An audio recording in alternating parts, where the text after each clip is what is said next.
Let's finish up these last few verses. James 5:11. This one has two parts. First, after the video demonstration in the theater with the whistle and the turban, Loeb is in teaching mode.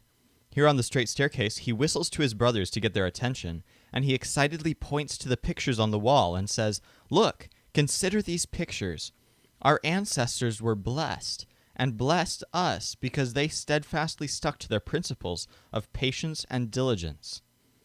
Loeb starts leaping down the stairs one at a time, enthusiastically pointing to one picture after another, talking about the patience and steadfastness of Loeb's relatives.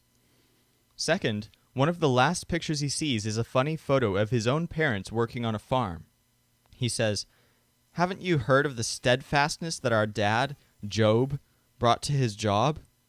Job's job on the farm wasn't very fun, but you've seen that his purpose in sticking to it was to be compassionate and merciful to starving pigs around the country." James 5:13.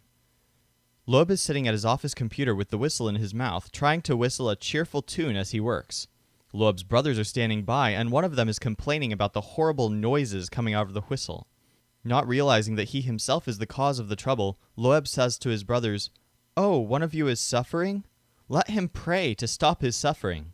Meanwhile, I'm cheerful, so I'll continue whistling praise songs." His brother's irritation grows.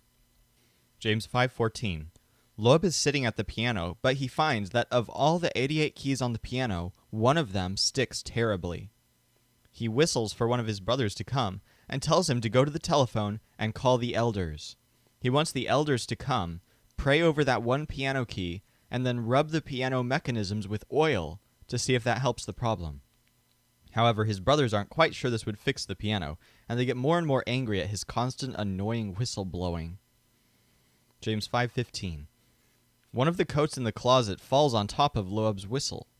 He wants the whistle back, but he can't bring himself to touch the coat because he's afraid that this coat fell down because there's something wrong with it. Maybe it's mildewy and disintegrating.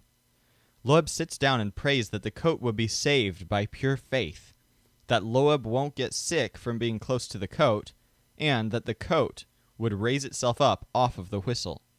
He resolves never to blow the whistle excessively again if he could just get it back, and asks that he might be forgiven if perhaps he sinned by blowing the whistle too many times in the past. Maybe that's why the coat fell down on it all of a sudden. Unfortunately, his brothers don't recognize his repentance, and the next thing they do is throw him in the birdcage and stick the dirty whistle in his mouth. James 5:17. This one has two parts. First, still hoping that he doesn't get sick from handling this soiled whistle, Loeb sits in the basement wishing he could be in a cleaner environment. Part of the reason the basement is so muddy is because mud leaks in every time it rains.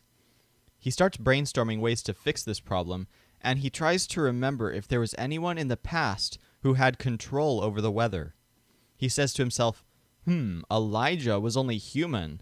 Sure, he wasn't a pig, but still, he was a natural human, not an angel or anything like that.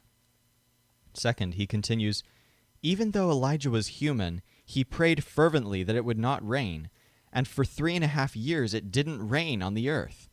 Maybe if I make my prayers fervent enough, it won't rain here, and the muddy earth won't leak into my basement. So Loeb tries praying for no rain. James 5:18. Sitting in the kitchen with the whistle, Loeb changes his mind. He realizes that maybe to get the whistle clean, he should ask for rain instead of no rain, because clean rainwater would get his whistle clean. So he decides that after dinner, he'll venture outside to try calling down rain on the whistle on his head. So here's the plan. He'll go outside, pray again, and then heaven will give rain on the earth. But of course, he'll have to do that after dinner. For now, he has to prepare a dinner of fruit for his brothers. James 5:19. Loeb is watching over his brothers at the dinner table, trying to make sure none of them leaves during the meal. He threatens to blow the whistle every time someone gets up. He says, even if you have to go to the bathroom during the meal, you can totally wait until dinner's over. That's the truth, brothers. So if anyone among you wanders away from here because he doesn't agree with this truth, I'll blow the whistle, and that means someone should bring him back. Of course, he won't really blow the whistle because it was just on the floor of the birdcage and he doesn't want to touch it any more than necessary.